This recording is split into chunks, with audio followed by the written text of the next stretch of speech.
señor. Otro uso de la progesterona es mantener el embarazo. Ustedes se acuerdan, allá en Morfo, cuando vimos ciclos reproductivos, que yo les hacía ridículo acá, que no sé qué, ¿se acuerdan? Que iba creciendo, que todo esto era endometrio, ¿cierto? Entonces, y se acuerdan que yo les decía, cuando hay embarazo, inmediatamente los niveles de progesterona, ¿qué tienen que hacer? Subir. Y la progesterona arrastra los estrógenos, ¿cierto? ¿Cuál era el estímulo? A ver si se acuerdan. ¿Cuál era el estímulo hormonal para que se produjera una nueva menstruación? ¿Cuál era el estímulo hormonal para que se produjera una nueva menstruación? ¿Se acuerdan que yo les decía que la hormona encargada de la ovulación era la luteinizante? ¿Se acuerdan que les decía que se subía y 12 horas después de que la luteinizante llegaba a los picos más altos se producía la ovulación? ¿Cuál era o cuál es el estímulo hormonal para que se produzca una nueva menstruación? ¿Cómo? No. Pues si no es vacas toro. Si no son los estrógenos, ¿cuál es? Pues la progesterona.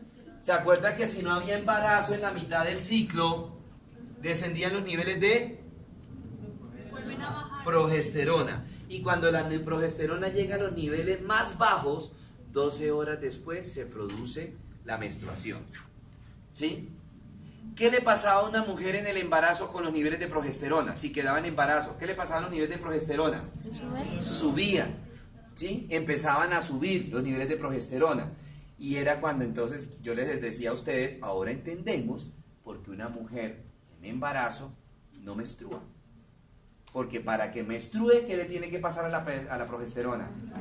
Y en el embarazo, ¿qué le pasa a la progesterona? Entonces por eso no menstrua en condiciones normales. Y era cuando ustedes me preguntaban, profesor, entonces ¿qué pasa con aquellas pacientes que estando en embarazo menstruan? ¿Se acuerdan? Sí. ¿Correcto? Bueno, entonces la progesterona mantiene el embarazo, disminuye las contracciones uterinas. Entonces más que abortivo, dependiendo la dosis, dependiendo en qué momento, más que abortivo es un antiabortivo, la progesterona, ¿cierto? Previene el rechazo inmunológico del feto. Hombre, resulta que por muy tierno, por muy bonito que sea el embarazo y por muy anhelado que sea el bebé, ¿cierto? En la mayoría de los casos, ¿verdad? El bebé, para el sistema inmunológico de la mujer, el bebé es un cuerpo extraño y lo ataca para matarlo. El sistema inmunológico de la propia mamá. ¿Por qué? Porque la mujer no está embarazada las 24 horas del día, los 365 días del año y los 40 años pues que va a durar la fase activa de la paciente. No, es algo esporádico, ¿sí? 1, 2, 3, 10 chinos, pero no es toda la vida, ¿cierto? ¿Sí? Y no es algo de toda la vida. Entonces, claro, la mujer quedó en embarazo, el sistema inmunológico, para él no es normal eso. Esa nueva célula, ¿sí?, que se está formando allá abajo, no es normal para el sistema inmunológico y lo ataca. El sistema inmunológico de la mujer ataca con unos anticuerpos que se llaman anticuerpos antifosfolípidos, ¿correcto? Pero, ¿por qué no abortan normalmente? Y ahora van a seguir entendiendo unas posibles causas de aborto, ¿cierto? Pero la progesterona bloquea esos anticuerpos antifosfolípidos. Como se empezó a subir la progesterona, ¿cierto? Quedó en embarazo, se empezó a subir la progesterona. Esa progesterona bloquea los anticuerpos antifosfolípidos. ¿Y qué le pasan a los anticuerpos antifosfolípidos? Comienzan a descender. Y en la medida que comiencen a descender los anticuerpos antifosfolípidos, se va disminuyendo el riesgo. Bueno, primero se va disminuyendo el ataque de esos anticuerpos al bebé, ¿cierto? Se va disminuyendo el ataque del sistema inmunológico de la mamá al bebé y se va disminuyendo, por ende, la probabilidad de aborto.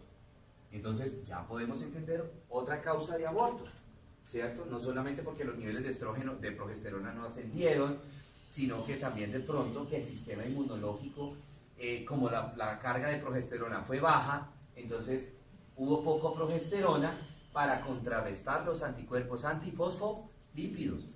Y entonces atacaron y mataron y produjeron pues el aborto, ¿sí? Bueno, muy bien. Ok. Muy bien. También tiene, como los estrógenos, unos efectos metabólicos, igual que los estrógenos. Me ayuda a bajar el colesterol malo y me ayuda a subir el colesterol bueno. Por eso es que en el caso acá de las niñas que están en vida sexual activa, ¿sí?, no sufren casi de dislipidemia. Cuando una mujer, uno le manda colesterol triglicérido, una mujer en fase sexual activa, ¿sí?, y le manda colesterol y triglicérido y le sale alto, quiere decir que esa señora come grasa pero venteada, o sea, hasta el jugo lo frita. O sea, la vaina en grasa es impresionante, que ya los estrógenos y la progesterona de ella no dieron abasto para bajar esa grasa.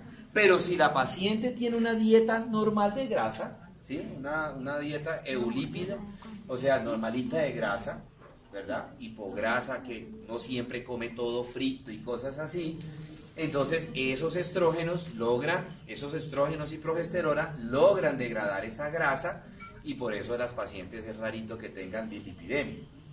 Pero ojo, los estrógenos se cansan, ¿sí?, se cansan de estar como bajándole, destruyéndole el colesterol y el triglicérido. Entonces, pobrecita de esa paciente que abusó de esos pobres estrógeno y progesterona, porque cuando la paciente empiece a bajarle la producción de estrógeno y de progesterona, porque se está acercando a la menopausia, ¿qué le estará pasando al colesterol y a los triglicéridos? Se pegan la disparada pero bestial, y viene ahí el riesgo de una ateromatosis, una aterosclerosis en esas pacientes, ¿cierto? Sí. Usos de la progesterona muy parecidos a los de los estrógenos, porque les dije yo pues que siempre estaban como conjugados. La hemorragia uterina disfuncional, la endometriosis, la dismenorrea, que son, ya les había dicho, menstruaciones, ciclos sangrados intermenstruales y dolorosos. También se usa como anticonceptivas, para producir la supresión ovárica, ¿cierto?, lo que hablábamos ahorita de adelantar la menstruación, y en el síndrome de tensión premenstrual. Ok. Ya lo habíamos visto, para prevenir los abortos. También se usan, igual que los estrógenos, para el manejo de la enfermedad fibroquística de la mama, porque estábamos hablando de pronto de lo que tú decías. La supresión láctea después del parto, ¿sí? En el caso, por ejemplo, de aquellas mamitas que estando en embarazo tienen óbito fetal, es decir, se les murió el bebé antes de nacer, eso se llama óbito fetal, o tuvieron mortinatos, es decir, nació el bebé vivo y se les murió, pues ya hay una producción láctea, ¿sí?, ya hay un aumento exagerado de la prolactina. Entonces no podemos seguir permitiendo que se siga subiendo esa prolactina, no podemos seguir permitiendo que se siga formando leche, porque le va a dar mastitis. Entonces suprimimos lo que, no sé si de pronto ustedes han escuchado esos términos, secar la leche, que dicen algunas señoras viejitas, ay, tiene que tomar algo para secarle la leche, ¿cierto? Entonces, ¿qué es? Bajarle la producción de prolactina. Entonces existen dos grandes fármacos para suprimir la producción de prolactina y por ende, uno, suprimir la formación de leche, y segundo, la leche que ya se formó, degradarla, secarla. Y es, primero, la progesterona, que es la que más se usa, y segundo, otra hormona, que es la bromocriptina. ¿Sí? Bueno. ¿Preguntas? ¿No question? Bueno, pasemos a lo contrario. Los medicamentos antiprogestágenos, entonces se van a utilizar en aquellas pacientes donde los niveles de progesterona se encuentran muy altos. Entonces toca frenar la hipófisis para que no ande produciendo tanta progesterona.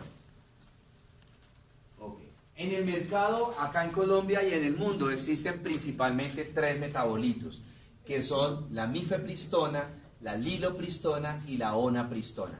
Ese último metabolito, el CDB 22914, era un metabolito que ya no se usa casi, primero que todo porque tiene muchos efectos secundarios, segundo porque tiene baja potencia farmacológica. Entonces, si yo quiero o si yo quería tener un determinado efecto farmacológico, me tocaba darle unas dosis muy altas a las pacientes, ¿sí? El paciente tenía que tomarse 8 o 10 pastillas al día, ¿verdad? Pero con el advenimiento pues, de la bioquímica y toda esta cuestión, entonces se han modificado moléculas y han logrado sacar medicamentos que han reemplazado el CD2914.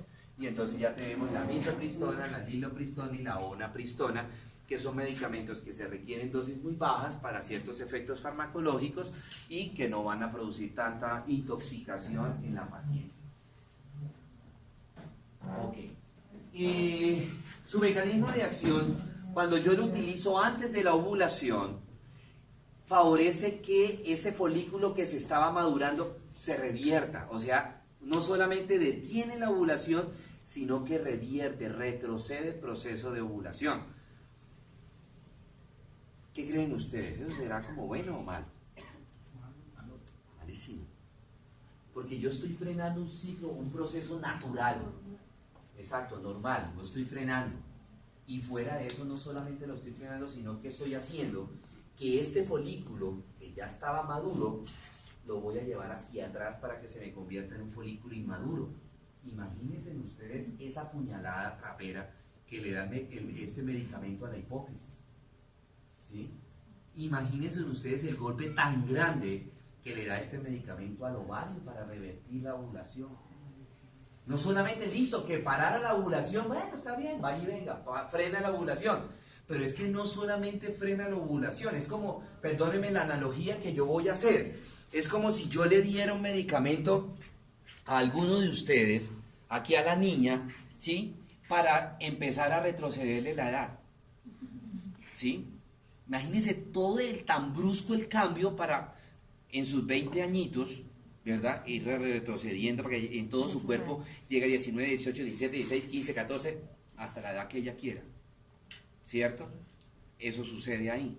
Entonces imagínense la agresión tan fuerte, el golpe tan fuerte. Este medicamento, estos medicamentos antiprogestágenos, hay que tenerle mucho respeto para el manejo de estos medicamentos. Y el problema grandísimo que hay es que este medicamento es de libre venta. Hace unos años, bueno, sigamos y ahorita les sigo empezando. Entonces, bloquea la ovulación, produce la regresión del folículo, ¿sí? Bueno. Entonces, queda claro que este medicamento, quiero que quede claro que este medicamento ataca muy duro la hipófisis. No solamente para producir la supresión de las hormonas gonadotróficas, pero es que la supresión es a cero. O sea, es una picada así. Y ahorita lo van a entender por qué digo esto. Es como un avión que se viene en picada. No lo va haciendo gradualmente, no lo va haciendo gradualmente la regresión o la supresión de las hormonas gonadotróficas y por ende estrógeno y progesterona. No lo hace así, sino que lo hace así. Hoy la niña tenía, voy a poner un ejemplo numérico para que me entiendan mejor. Hoy la niña tenía la foliculoestimulante en 25 y la luteinizante en 32. Se toma esta noche la pastilla y mañana va a tener la foliculoestimulante en 0 y la luteinizante en 0. ¿Sí? Y los estrógenos estarán en la misma vaina, o sea, es en picada. Ustedes se imaginan la agresión tan salvaje hacia esa hipófisis. Y ojo, no es solamente con ataca la hipófisis, pero ataca toda la hipófisis. Ella no es selectiva. Ustedes se acuerdan que la hipófisis no solamente me produce las hormonas gonadotróficas, sino también me produce la hormona adrenocorticotropina, la hormona estimulante del tiroides, la hormona estimulante de los melanocitos. Ya me olvidaron el resto. La hormona de crecimiento. La hormona de crecimiento, gracias. ¿Sí? No es que llegue el medicamento. Usted es célula que produce hormona de crecimiento, de su merced no la voy a atacar. Usted de la gonadotrófica, tenga usted sí la voy a atacar. No, ataca lo que pase por delante, ¿cierto? Entonces también estas pacientes no solamente van a tener este efecto, sino también se le va a ver alterada su tiroides, se le va a ver alterada también la producción de su hormona de crecimiento, la calcitonina, ¿sí?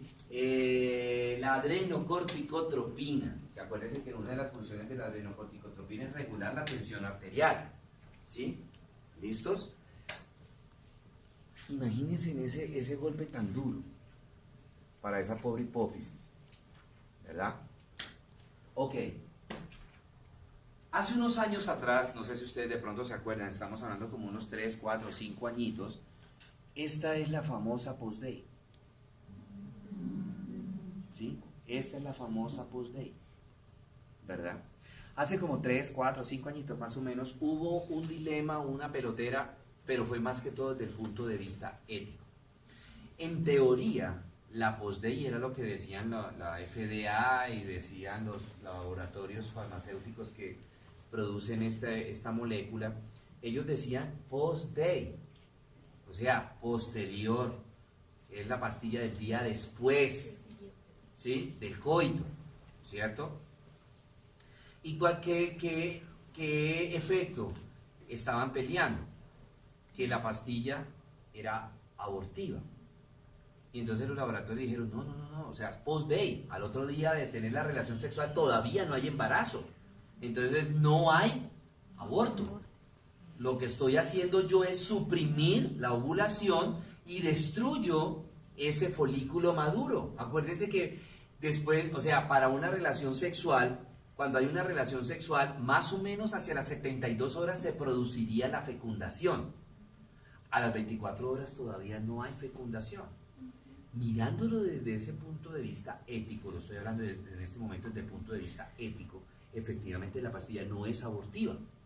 ¿Por qué? Porque todavía no hay fecundación, ¿cierto? El problema es que los laboratorios comenzaron a generalizarle, a decirle, tómesela en cualquier momento del embarazo. Tómesela, que no se la tomó el día después, no importa, tómesela la semana si quiere. Ahí sí es abortiva el medicamento, ¿sí? Si hay fecundación, si la persona, por decir un ejemplo, la niña se toma la pastilla al 4.º día después de la relación sexual, ¿sí? Y ya hubo fecundación, ahí sí el medicamento es antiabortivo. Si se toma verdaderamente post-day, es anticonceptiva, pero si se toma después de 72 horas, sí es abortiva. Entonces hubo una pelotera. ¿Ustedes escucharon eso? ¿Alguno de ustedes lo escuchó? Que la iglesia, pues obviamente que no, que había que sacar ese producto del mercado porque ese medicamento era abortivo, que no sé qué, que dice cuándo. Bueno, y entonces los laboratorios comenzaron a, lo que les acabo de decir, ¿no? Que esa droga, bueno, está bien. Total, no se hizo nada porque, ¿cómo vamos a quitarle el negocio a los laboratorios? ¿Cierto? Teniendo con todo el debido respeto y más en estos días en donde la libertad o libertinaje sexual es impresionante, ¿verdad? Pues se quitaba el medicamento, lo fracasaban los laboratorios, ¿sí? Entonces por lo menos estaban pidiendo, la iglesia estaba pidiendo que bueno, está bien, no quieren retirar el producto del mercado y toda esa cuestión, pero entonces por lo menos, por favor, que no sea de venta libre. Y tampoco. ¿Sí? ¿Cuál es el peligro? Ya ustedes lo vieron. El peligro es, por eso esta pastilla solamente se puede tomar 2 veces. Nada más. 2 veces. ¿Por qué? Porque es que la agresión a la hipófisis es impresionante. Es impresionante. Y entonces vámonos por el lado de la parte del sexual, por así decirlo, por la parte de las hormonas sexuales. El peligro de esa niña, a la esterilidad. Porque es que queden en cero las hormonas. ¿Quién va a ser fértil? Ahora, listo, no, pero así feliz porque no. A tirar que el mundo se va a acabar, ¿cierto? Pero la recuperación de esas hormonas va a ser ¿qué? Es volver a esa paciente, volverla a estado embrionario, sus hormonas gonadotrópicas. Ni siquiera digo yo a estado de niña, porque las niñas de 1 año, 2 añitos de edad, 3 añitos, tienen hormonas gonadotrópicas. Niveles bajos, pero tienen niveles de hormonas gonadotrópicas, estrógeno, progesterona.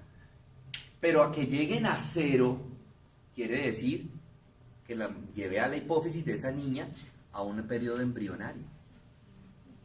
¿Sí? Entonces, primero, el riesgo a la esterilidad. Ojo, esterilidad, no infertilidad. ¿Saben la diferencia entre esterilidad e infertilidad? ¿Sí? Infertilidad es reversible, esterilidad es irreversible. Segundo, el riesgo a un cáncer. Este medicamento es un riesgo alto. Ay, pero con una sola pepita que me tome, ¿qué? Eso va a riesgo. Es un riesgo alto. Y súmele a ese riesgo de que se tomó una pepa de estas, súmele que tenga otros factores de riesgo, herencia. ¿Cierto? Que tenga virus del papiloma humano. Porque a ver, si se tomó el Post-Day, no es que sea muy católica la cristiana, ¿cierto?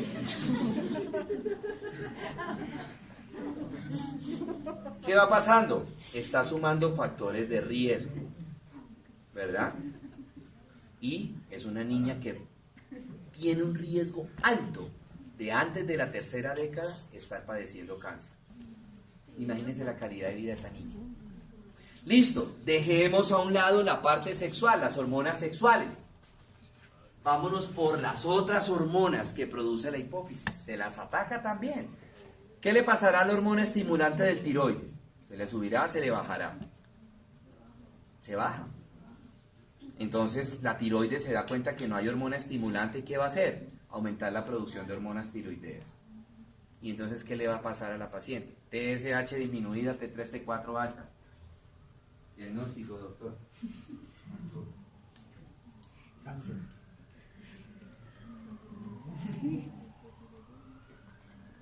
Ya, esa que iba en las clases que no iba casi a clase de patología. Hipertiroidismo. Ahora, y no solamente el hipertiroidismo, sino también como una supresión a cero, el riesgo de cáncer de tiroides. ¿Sí? Vámonos por la adrenocorticotropina, glándula suprarrenal, que favorece la reabsorción de agua y sodio. ¿Sí?